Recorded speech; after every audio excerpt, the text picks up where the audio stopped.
are being transformed.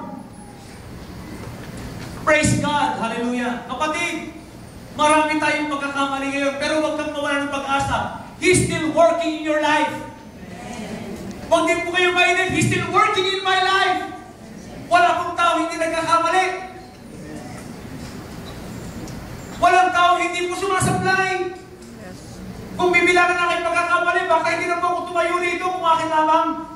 Pero praise God sa dugo ng ating Panginoon. Pero one thing for sure, ako po'y binabago ng ating Panginoon. Yes. Hindi ko man nararamdaman. Isa lang ang aking alam. Ito ang pagdanaig ka sa aking buhay, na kung saan sa aking buhay ako'y ma-transform. Saan po? Sa kalawalhatian ng ating Panginoon. Brother, sister, ito po ang ating destiny. Amen. It is our destiny. Yes. As we behold, reflect into the glory of the Lord. Ano po ba ang kalawalhatian ng Panginoon? Ano po ba ang ating dapat tignan?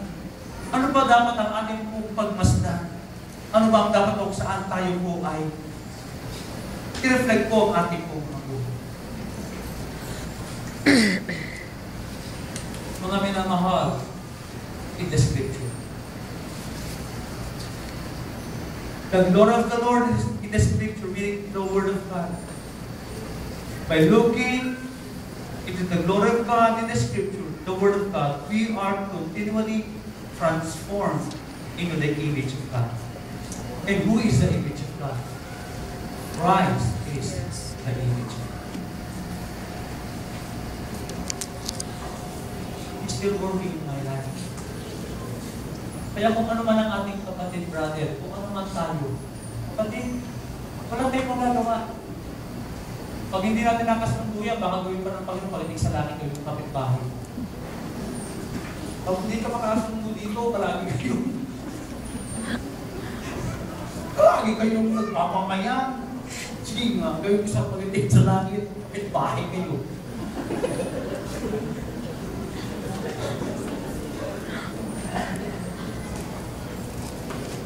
Christ is the image of God. We are being transformed in the image of Christ. Hallelujah. Thank you, Lord. Hallelujah. By what? By the Spirit of the Lord. Praise God. Pati, hindi ito dahil sa sariling sikap. Hindi dahil ako, alam ko, dahil talaga ako'y masinop pag masarap kayo. Pero hindi yun yung nagbabago sa iyo.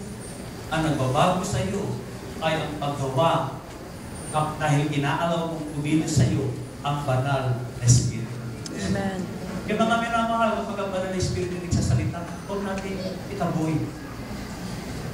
Kapag ang Panginoon ay nangungusap sa iyo, huwag mong sarahan ang iyong tenga. Yes. Give heed to the voice of God. Incline your ears sa kanyang mga sinasabi. Yes. Buksan natin ang ating puso at tanggapin ang mga salita niya. At ito ay magdudulot ng kagalingan at kaligtasan sa kanya. Amen. By the Spirit of the Lord, transform us into likeness of Jesus Christ. With then, with ever-increasing glory. Increasing glory, meaning from one degree of glory to another. Meaning from glory to glory. Yung po tayo mga anak ng Diyos, from glory to glory. Hallelujah. Reflects what we behold. Ating po nare-reflect, na ibabalik kung ano pong ating tinitignan. Then we read to you translation po sa the New Living Bible. Pag hindi po maigi, wala po ito rito. But we Christians have no veil over our face, over our face. We can be mirrors that brightly reflect the glory of the Lord. We can be mirrors that brightly reflect the glory of the Lord. And as the Spirit of the Lord works within us, we become more and more like Him. Mga minamahal, as we behold Him, having this constant beholding, hindi po ng constant patuloy, hindi po patay-sinte. Hindi po yung minsan, okay, minsan hindi, but this constant beholding on the glory of the Lord, ito po'y bagay na kung saan ay mag-reflect Let us turn our Bible in Philippians in chapter 2, verse 15.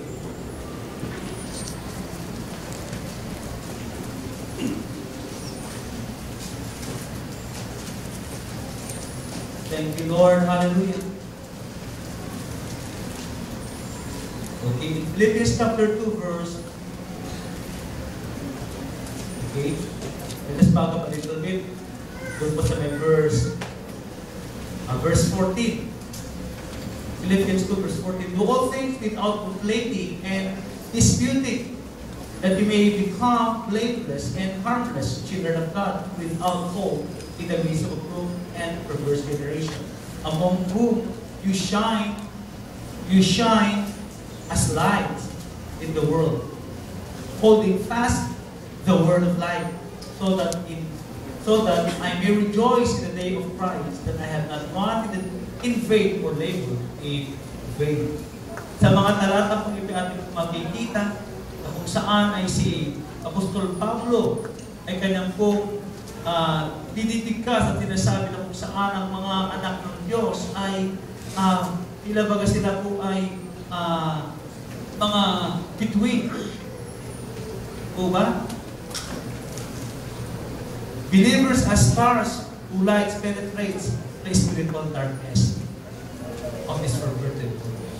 Kaya sinasabi po ni Paul ay kanya po sinasabi sa kanya mga kausap na sinasabi niya, shine as lights. Kayo ay magliwanag tulad ng ilaw. Kayo magliwanag na bilang ilaw ng mundo. Ang bingbing po sa kalawakan ay nagkakaroon po ng liwanag, o kalawakan ay nagkakaroon ng liwanag dahil kung saan? Sa mga di po ba kagabi? Kapag tayo po ay magandang panahon, pag tayo po tingala, lalong-lalo kasi sa Maynila, medyo maraming pollution, pero pag tayo nasa province, no, at hating gabi at clear sky, pag ikaw ay tumingala at humiga, para bagang ang lapit-lapit ng mga bituin.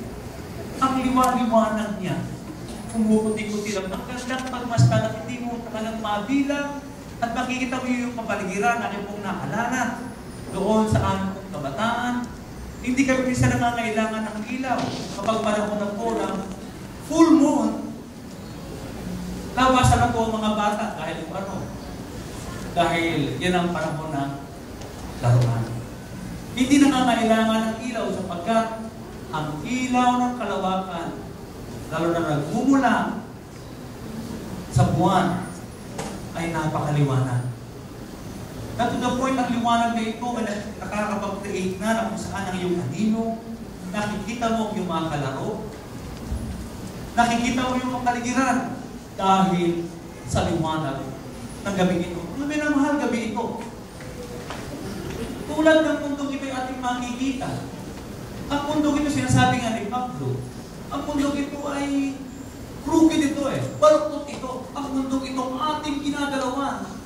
Tayong mga Kristiyano, ayaw mo natin at sa gusto. Tayo ay nakatira sa mundong masama. Yes.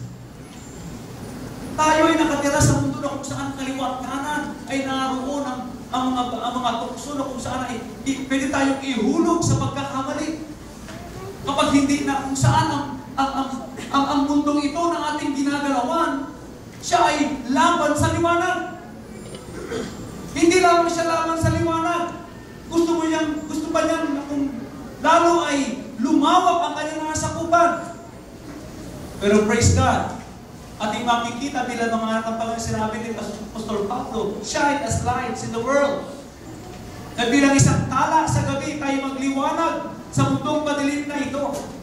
Bilang mga mananampalataya, hindi tayo maapektuhan ng dilim, kundi tayo nakakaapekto sa dilim. Amen. Hindi tayo dapat mahawahan ng dilim. Tayo ang hawa at tumaboy sa dilim. Mga minamahal, kaya merong kadiliman, hindi dahil po siya'y malakas. Kaya po madilim, sapagkat walang liwanag. Walang karapatan, again and again aking sasabihin, walang karapatan ang dilim kapag andyan ang liwanag.